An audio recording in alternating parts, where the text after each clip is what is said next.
Welcome to the 11 Warriors halftime report. Jason Priestis, Chris Lauterbach, doing it live from the 11W bunker. I don't know, Chris, what more you could say about this offense at this point. The Buckeyes lead Indiana 44-7 at the half. I mean, that's what, 6 weeks of scoring for Penn State, right? Yeah, absolutely. Just flawless execution. We're pretty used to seeing that in the first half.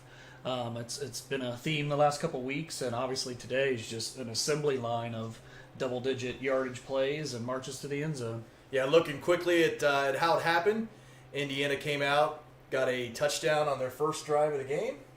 Yeah, it was a little frustrating to watch, right? They converted a bunch of third downs. I think they went 4-4 maybe on third downs there on that opening drive. It was a little interesting to see. Third and longs, too. I think they averaged about 3rd and 8 on that drive and picked up, I think 4 of them for the touchdown. The last one was a touchdown, I think, on third down. Yeah, so you're sitting there scratching your head a little bit, like a backup quarterback. What's going on here, right? Yeah, you got, they tied the score at 7-7. They marched down their first drive, answered the Buckeyes touchdown. Mine Williams scored first to get Ohio State on the board. And then you look what happened after that. Ohio State's next, 5 or so drives, 5 touchdowns, and there's a safety mixed in there. Marvin Harrison Jr. gets a safety. Looking at some of the stats, man, the Buckeyes lead in total yards 334 to 54 at the half. I don't know. We're going to talk more about the stats and who went off and what happened here, but I knew this game wasn't going to be close. Right. I don't know if I thought it would be 44-7 at the half. Yeah, I wasn't expecting that. I thought Indiana, just with Ohio State's defense, obviously is continuing to gain momentum. And Indiana didn't have a great offense, but I did think you might see them, at least move the ball a little bit, right? But you mentioned it. What was it? 75 yards on the first drive. I think the next 4 drives they ran 13 plays for negative yardage. Then, right? They ended up with 54 at the half. So I think they went 13 plays minus 15 yards across the next 4 drives. Love seeing it. Buckeyes would get touchdowns, 14-7 on a Trayveon Henderson 21-yard rushing touchdown. Trayveon Henderson caught a swing pass for 14 yards to make it 21-7 at that point. Again, Marvin Harrison Jr. gets in there, blocks, tackles a punter in the end zone for a safety. It's 23-7. Ohio State gets the ball back. No time at all later, a minute 35 later, Stroud to Chris Olave for 16 to make it 30-7 at that point. And then the last 2 touchdowns, a Trayveon Henderson 6-yard run and a Jeremy Ruckert 14-yard pass. And that's why we're at 44-7. Again, that's, quite a lopsided halftime score. Total yards, 334 to 54. Ohio State's got 201 through the air, 133 on the ground. Some pretty decent balance there. 5 of 5 on third downs. Love to see that. And 4 sacks. Yeah, first half. I think we knew Indiana's offensive line was stinky. But you saw the quarterbacks muffing a couple snaps, and you saw Tyleik Williams getting in there. You saw Jerron Cage getting in there. Zach Harrison chased one down from the wide side of the field. Defensive line dominating what we knew was a bad offensive line, but this was even more dominant showing than I expected to see in the first half defensively. Insane. C.J. Stroud, 16-21, 3 touchdowns, another flawless pass. Flawless first half, I should say, for him. Saw a stat. Last 3 games, first halves in those games, Ohio State's had 16 drives, have 15 touchdowns, one field goal. Field goal? What that field goal? Yeah, right? Yeah, what's up with that? Trayveon Henderson looking like a beast, man. 9 carries for 81 yards. He, of course, has the one 14-yard touchdown catch as well. This is his 7th game of his college career. Didn't play, is in his senior high school because of COVID. And, I don't know. I try to slow down the hyperbole train, but, man, this kid right now looks like one of the all-time greats at Ohio State. He does. He looks like the best running back in college football right now. He does. And he's doing it behind a line that looks like it could be the best offensive line in college football as well. Even on that screen pass, it wasn't even that well executed. The pass is tipped, and he catches it, and he just runs around people or runs them over on his way to the end zone. Yeah, insane to see what he can do. We thought, you look back at J.K. Dobbins' freshman campaign, and he had a monster coming out party against Indiana as well. Right. Not to say it's the Trayvon's, but, and Dobbins is really, really, really good. He's going to earn a lot of money in the NFL. Right now, Henderson's a much better back than Dobbins, and I kind of feel dirty for saying because I love J.K. Dobbins. He's a good dude, great running back. But right now, Trayveon Henderson's amazing. Yeah, well, just the versatility of Henderson. Dobbins could do a lot of things, but he wasn't necessarily going to run over you. Trayveon can run over you. He can run around you, and he also has excellent feet and hands. His hands out of the backfield are great. Yeah. He'll make you miss, or he'll just run over top of you. Something special to see. Yeah, I mean, imagine what he would do if he would. I'm glad he's not getting a ton of carries because as someone who didn't play last year, like you said, and being a true freshman, you want him to be fresh toward the end of the year, and Day's able to do that this year. But just imagine the yards he would have. Yeah. I mean, what's the average? He was averaging 9 yards a carry coming into the game, right, in the today. season, and he's averaging 9 today. Getting his average, right? So he is the best running back in college football. That's a good point. They're going to need him for Georgia. Exactly. When they meet the Bulldogs. You want to help the Henderson. They're meeting the Bulldogs. Like right now. Let's real quick before we get to that, let's talk more about what's going on the receiving end. Olave again with that touchdown. Now second all time on Ohio State's career touchdown list with 30. He's got 4 away. Yeah, 4 away from David Boston. That's in sight. 34. Oh, yeah. I mean, that's in sight. Yeah, I mean, middle of November. That's probably going to be gone, right? Yeah, I'd love to. Dude gets about 1 or 2 a game, right? So plan for that. You'll have a new all-time touchdown. Depends if he plays any second halves, I guess. Yeah, I mean, do we expect to see? What do you expect to see in the second half? Do you see guys sitting? Do you think yeah, I mean, we were talking about it right before we came on. It's like, normally you would think Day, what he's done historically in these situations, and most coaches, you want to go through the paces of going in the locker room, planning for what you're going to do in the second half, and come out and do it for a drive or two kind of thing, right? But in the rain, game is obviously well in hand. It would be interesting to see. It wouldn't shock me if Stroud comes out for the first series, obviously, because again, just getting a series after going into the halftime, because there's going to be those tests down the road. But sure, if he doesn't play based on the weather, that would not shock me at all. Yeah. I mean, what more do you need to see from him, honestly, in this first half? I mean, some of his throws, rolling out. I mean, you talked about his numbers, right? What is he? 16 of 21, 201, 3 touchdowns. He actually ran it a couple times with purpose, right? Yep. Like scanned the field and took off. Yeah. Dove head first on one. Yeah, he's getting more comfortable, and clearly he feels good about his shoulder. He wouldn't be running the ball and then diving, head first instead of sliding feet first. But some of these throws, I mean, a lot of them on the run. The throw he had to Smith and Jigma over the middle was nasty, 32-yarder on the second drive. He's made some incredible. Right on that same drive, he hit Wilson on a back shoulder for 21 yards to set up Trayveon Henderson's 21-yard touchdown. I mean, he's doing everything. He's got a drop or two in there. And 16 of 21, you'll take that. Yeah, I mean, you can't really say enough about what he's done since taking that week off to heal the shoulder. And in those games since, the 4 games since, he's looked like the best quarterback in the country. Yeah. And I'm a homer, I'm an Ohio State fan, but like he's legit the best quarterback in the country playing like it right now. Who's better? Right. No one. I mean, yeah, I can't think of anyone. And stats-wise, he's leading the number 1 offense in the nation. I saw a stat before the game that he had the 3rd best passer rating on the blitz. So far this season coming in, and Indiana was their defense is like they're going to blitz the heck out of you. Right. They blitzed here or there, but it obviously hasn't worked when they've done it. So those metrics may only go up there. I tell you what, shout out though. Talking about Stroud, talking about Henderson, talking about Olave. Great to see Mayan Williams back. Yeah. That 1-2 punch. I think everybody wanted to see Henderson take it over for sure. I was pretty bullish on Mayan beginning of the year. Like, hey, he could be the team's leading rusher. Yeah. We'll see what Trayveon does, and clearly Trayveon's the best back on this team. Not saying that whatsoever. Yeah. But you need 2. Right, you want to make sure you've got 2. I think Henderson got nicked early there and was out for a little bit. And on that first series, Mayan had 5 carries for 38 yards and then capped it with the 11-yard touchdown. But he's averaging 6.7 today. You'll take that from your backup all day long. Yeah, 6 for 40 for Mayan. Good to see him back this week. He tweeted before the game, "Free chop," #free chop, and he's back out there. Good to see that. Before I get too far, what are you drinking? What's the drink of the Well, it was Indiana, so I don't want to pull out anything, too heavy tonight. So we're going a little Joseph Magnus sherry cask, right? So the one you get at Kroger's got a blended and a sherry and cognac and, a couple different casks. But we're going with just the straight sherry cask, Liquor Barn pick. Bought this in Lexington when I went down to Buffalo Trace and did an Eagle Rare pick many months ago. So not a bad pick at all, but it's an Indiana game bourbon. It's not a Michigan game bourbon. Nice. I got the Land Grant Skull Session again tonight. Going to go with the local beer, and it seems to be doing well for us this season.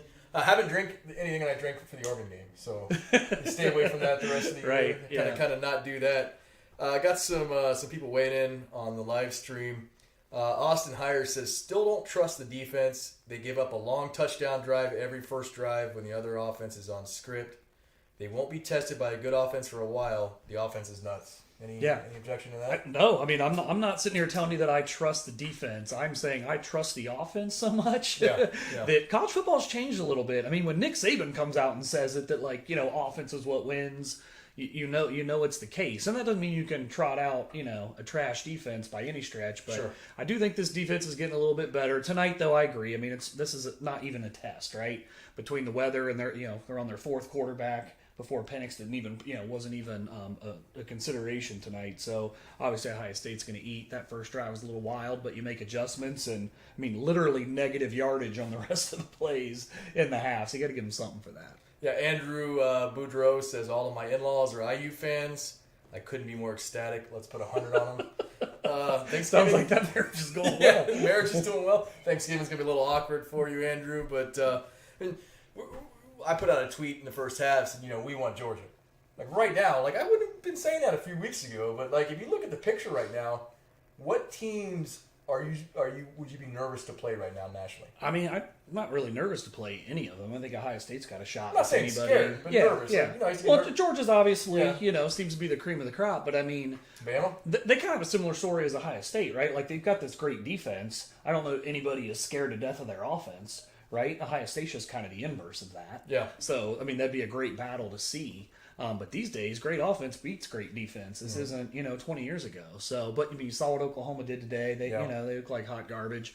Caleb Williams got a little bit hotter in the second half there and kind of took it over. But it's Kansas, UC, right? I mean, what's Bama doing right now? 21-7 in the third quarter on 21-17. Tennessee. 17. Yeah. Oh, you want to say 7? Yeah, 21-17. So, I mean, at home. Yeah, that's a T-town. Yeah, so I think there are no perfect teams in college football this year. I think Georgia's ranked number 1 and should be, right? But I think the most dangerous team that I'm watching play right now is Ohio State. More than Georgia? Because that D's nasty. It is nasty. Yeah, it would be like two Titans swinging at each other because the offense is kind of booty, and Ohio State's offense has some more to be desired there.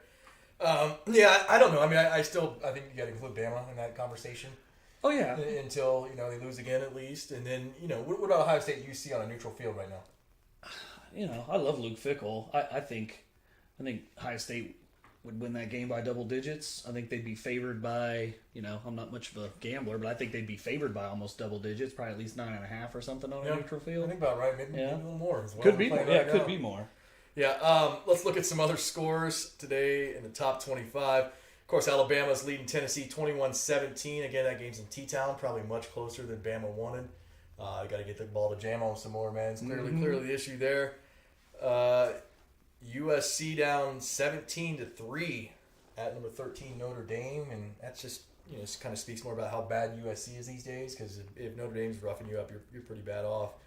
Miami losing at halftime. The U 17-14 to number 18 NC State. Cincinnati, just spoke about them. The number 2 Bearcats squeaked by Navy today. Yeah, what do you make of that one? I mean, I always give it pretty much any team a pass when they play Navy, no matter what, just because it's something that's so hard to prepare for, and you only see it once, the whole year kind of thing. Like, give a half or a quarter and a half to figure it out. Yeah, it shouldn't be a one-score game. No, it shouldn't. But I mean, they've played a lot of teams better than they should, I guess, because it's just hard to prepare for. Mentioned Oklahoma earlier. Number 3 Sooners eked out a win at Kansas, 35-23. I say eked out. I mean, the final score was 12. They're the difference. But Sooners didn't score in the first half. Had to score 35 in the second half to come roaring back. And had that game on a little bit earlier today. Was peeping it. It was like, can Kansas? Of course, they're not going to be able to do it. But you got a little bit of hope and hope they can. Yeah. Well, 17-14 going into the fourth quarter.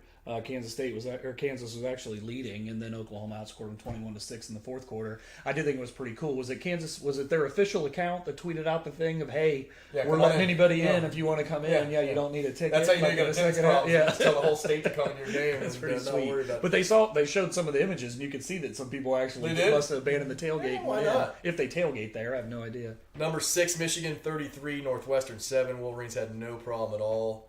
It was 10-7 at the half, but after that it was all Michigan and Ann Arbor. Wolverines got a big game next week with Michigan State and East Lansing. Sparty has this weekend off. Hope they're well rested and hurt some Wolverines. That'll be fun. What do you make of them right now? Kate McNamara, 129 yards passing, averaged 5 yards of completion. Like they just earlier in the year, Western Michigan, remember they're throwing bombs or throwing it down the field. It's the same quarterbacks. They don't really seem like they can throw the ball with much, but they ran it for almost 300 today. Good D. Sound offensive run game. Pass when they need to. It feels like an old school team. Good defense, can run the ball, but can win a lot of games. Doesn't even want to try to throw it. Really, but when you run into an elite team, you're going to get probably throttled. We'll Yeah. probably see that later. The game everyone's talking about all across the country, man. Illinois 20. Number 7, Penn State 18. This game went 9 overtimes. Of course, we have a new rule this year. You alternate 2-point plays, basically like a shootout. Essentially, it's a college football college football version of a shootout. And I don't know, man. Took a little bit of the luster off next week's game. Penn State's coming to town for a Scarlet Owl night game, and they go and lose to Burt Bielema. I know it looked good, and Clifford was back too. He didn't necessarily look. He didn't look super spry, but I didn't get to see. I didn't get to see all of it today, flipping between the channels. But man, what do you think about the overtime? Like, what is it? After the third one, that's when you got to start going for two. It's weird. Seems a little premature there. I don't know. Yeah, number 8, Oklahoma State went down 21-24 to Iowa State in Ames today. Another loss. And number 7, number 8 lost today. Oregon, number 10, Oregon squeaks by UCLA 34-31. Ole Miss throttles LSU 31-17. And look at this. Number 23, Pittsburgh 27. Clemson 17. Dabo. You hate to see Dabo on hard times, but man, that team right now, they're 4-3. I don't know who they have left. It's the ACC. They might get some wins somewhere. DJ got benched today too. Quarterback finally got benched. Imagine lose your generational quarterback talent and a great running back, and then every other team learns how to beat Venables stealing your plays, and all of a sudden immortal. It's just amazing. I mean, I know their offensive line is trash too, but how amazing is that? I mean, the quarterback was like he was the Dr. Pepper, and everybody. I mean, if you're sitting here saying, "Oh yeah, he was going to be terrible this year," you're lying. Like I could see maybe not saying he'd win the Heisman, but the dude looked good last year. And he's been trash. Sure did. One other game I want to touch on. Wisconsin goes into West Lafayette. Handles number 25 Purdue 30. A lot of people were taking Purdue today. I think a lot of folks. I thought they were going too, man. I thought maybe Brahms got something going, but that Big Ten West is just a tire fire. Yeah, what's Minnesota control their own destiny now? Is that what they want round 2? Don't think they want to catch his hands for round 2? We'll do it, man. Hey, we had a fun show. We'll be back here at the end of the game. Think they'll get to 88? No, because I think that we're going to see a whole lot of backups and probably start seeing a whole lot of running plays. You don't see Teagan 400? Well, there's not too many running backs tonight, right? Because Crowley's. I mean, a lot of guys are out. So we'll have to see. You're going to see a lot of Evan Pryor. Evan Pryor's going to go out. He's going to get his 400. Hey, thanks for joining.